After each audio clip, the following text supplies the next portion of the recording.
देश में सुअर पालन तेजी से लोकप्रिय हो रहा है और करीब 1.40 करोड़ सुअर देश में मौजूद हैं, जिसमें से करीब 22 लाख विदेशी नस्ल के बेहतरीन सुअर हैं। सुअर पालन से किसानों को किसी भी फसल या अन्य कृषि संबंधित व्यवसाय की तुलना में कई गुना अधिक लाभ हो रहा है।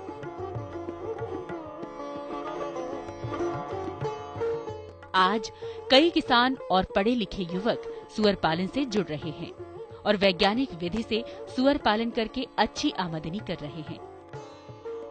क्योंकि वैज्ञानिक विधि से सुअर पालन की बात हो रही है, इसलिए जरूरी है कि सुअर पालन से संबंधित प्रशिक्षण देने वाले वैज्ञानिकों से इस बारे में और जानकारी ली जाए।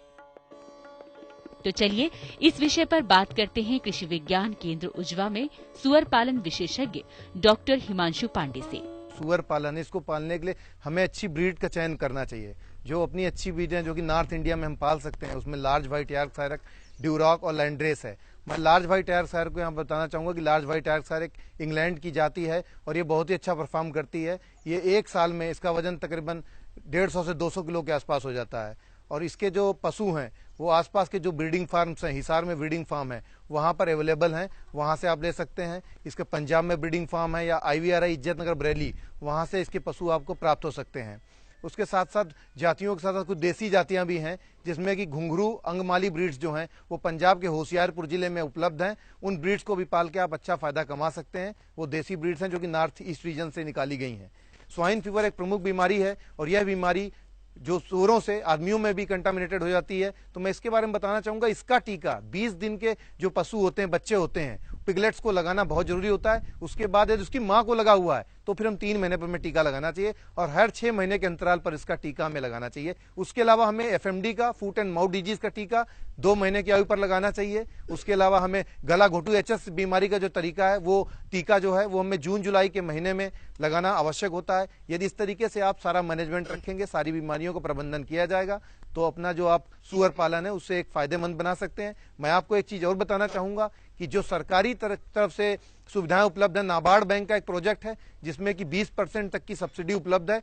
वो नाबार्ड बैंक से आप ले सकते हैं। बड़े सुअर जो पालने वाले लोग हैं, जिनको अधिक खर्चे की आवश्यकता होती है, नाबार्ड बैंक की सब्सिडी ले सकते हैं। उसके अलावा स्टेट गवर्नमेंट्स की भी अपनी सब्सिडी है। स्टेट गवर्नमेंट भी अपनी अनुदान देती है, जो पशुपालन विभाग है वहां से भी आप सब्सिडी ले सकते हैं और अपना व्यवसाय चालू करके अधिक से अधिक फायदा कमा सकते हैं।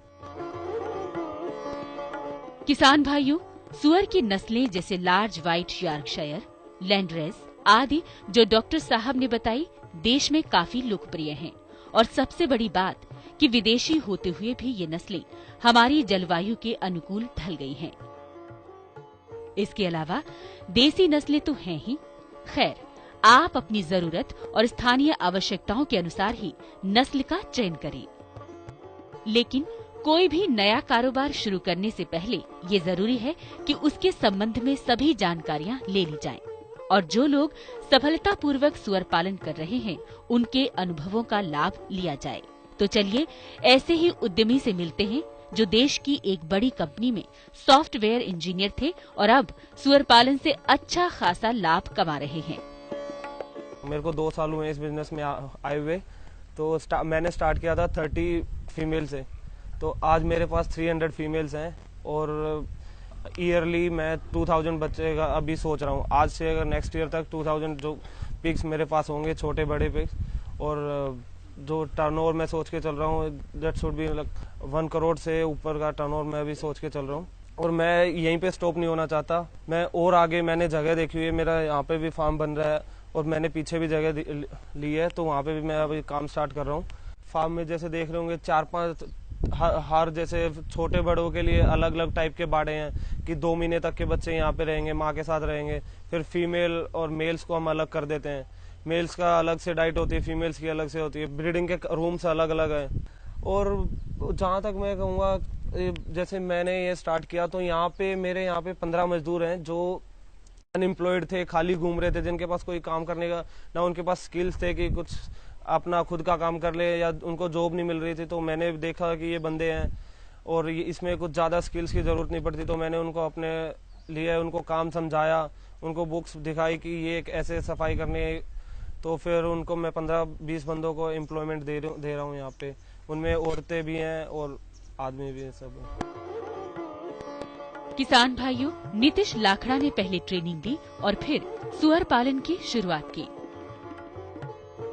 आज उनके 2 फार्म हैं, जिनमें से एक में 500 और दूसरे में 400 यानी कुल 900 सुअर हैं। सबसे बड़ी बात ये है कि इस व्यवसाय में बाजार तलाशने की जरूरत नहीं है, क्योंकि इसका बना बनाया बाजार है और लोग आपके फार्म से सुअर ले जाते हैं और ऑर्डर पहले ही बुक करा लेते हैं। आमतौर पर किसान बाजार के मामले में ही मात खाता है, लेकिन बाजार की पूंजी अगर अपनी जेब में लानी है तो बाजार के गुर भी सीखने समझने होंगे। जैसे किस नस्ल की अधिक मांग है उसे अपनाना, अच्छा खान पान देना और स्वास्थ्य का पूरा ध्यान रखना। किसान भाइयों, अन्य पशु संबंधित व्यवसाय की तरह सुअर पालन में भी आहार बेहद अहम होता है, लेकिन इसका बेहद सस्ता और पोषक विकल्प नीतीश लाखड़ा ने ढूंढ लिया है। मेन प्रॉब्लम जहाँ पे इस बिजनेस को आती है कि दिल्ली से दूर हम कहीं पे जैसे पहाड़ी हिली एरिया में या कहीं दूर पे करते हैं, तो वहाँ पे हमें फीड के लिए जैसे सूखी फीड होती है, उससे क्या होता है ग्रोथ नहीं आती बच्चों की। तो फिर हमने फीड के लिए, हमें ये बहुत चिंता का विषय था हमारे फीड के लिए, तो उसके लिए हमने फिर होटल वेस्टेज का सोचा। हमने अब कई होटल्स में अप्रोच किया, वहाँ पे होटल को अप्रोच किया कि फिर फीड की क्वालिटी चेक की, फिर उससे थोड़ा टेस्ट किया, 2-3 महीने खिला के सूखी फीड पे और होटल वेस्ट पे चेक किया। तो फिर होटल वेस्ट में सबसे ज़्यादा ग्रोथ आ रही थी, सबसे ज़्यादा उनको हर तरह के विटामिन प्रोटीन जो भी उनको मिल रहे थे। तो मैंने कृषि विज्ञान के अपने भाइयों से भी सलाह ली कि ये होटल वेस्ट का कैसा रहेगा, तो उन्होंने मेरे को बताया कि ये सबसे बेस्ट है, क्योंकि इससे उनके सूखी फीड से काफ़ी चीज़ों की कमी रह जाती थी, तो वो उनकी ग्रोथ अच्छी नहीं हो पाती थी।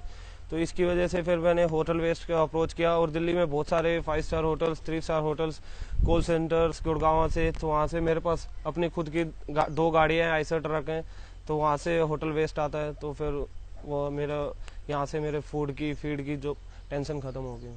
और जैसे ही हम कई बार देखते हैं कि बीमारी हो जाती है उनमें, तो उसके लिए फिर हमें डॉक्टर है हमारे, और पूरा हमारा जैसे ही बच्चा 10 से 15 दिन का हुआ, वैक्सीनेशन स्टार्ट हो जाती है स्वाइन की और तरह तरह की वैक्सीन। हम पूरे डॉक्टर्स, कृषि विज्ञान के भाइयों से, साइंटिस्ट से हमने पूरा एक टाइम टेबल ले रखा है कि इतने टाइम पे सबको वैक्सीन की जाती है।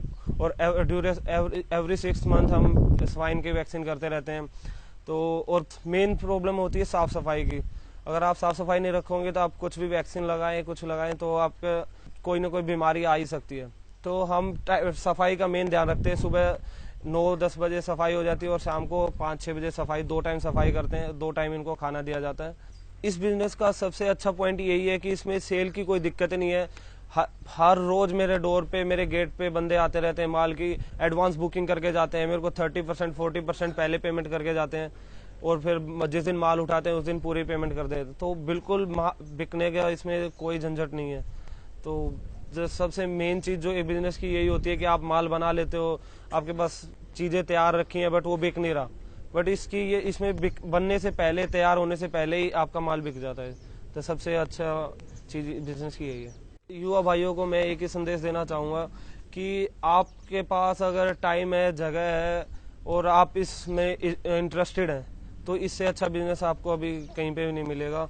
क्योंकि मेन चीज यही कि आपके डिमांड इतनी ज्यादा है और जो आपकी लागत से आपको ज्यादा, जितनी आपकी उस पर लागत लगती है उससे 1.5 टाइम्स अगर आपको उसके बिक रहा है कोई भी पिग वगैरह जो भी, तो आपको उससे अच्छा बिजनेस आपको कहीं नहीं मिलेगा किसान भाई। और इसमें ना ज्यादा स्किल्स की जरूरत है, बस आपको एक ट्रेनिंग लेने वो हमारे कृषि विज्ञान के भाइयों से आप कहीं भी उन पे आज जाके रजिस्टर करवाइए, ट्रेनिंग लीजिए। किसान भाइयों, सुअर पालन भी अन्य पशुपालन की तरह ही एक व्यवसाय है, जिसे अपनाकर आप अपनी आमदनी में कई गुना इजाफा कर सकते हैं। इसमें ट्रेनिंग लेना बेहद जरूरी है। साथ ही स्वाइन फ्लू जैसे रोगों का हर 6 महीने में टीका लगाना और अन्य रोगों से बचाव के उपाय तथा साफ सफाई का ध्यान रखना आपको बाजार में अपने उत्पादों के अच्छे दाम दिलवाएगा। सुअर पालन संबंधी सभी प्रबंधन, आवास और आहार से जुड़ी बातों का पूरा ध्यान रखकर इस व्यवसाय से जुड़े और ग्रामीण क्षेत्रों में रोजगार का सृजन करने के साथ साथ अपनी आमदनी भी बढ़ाएं।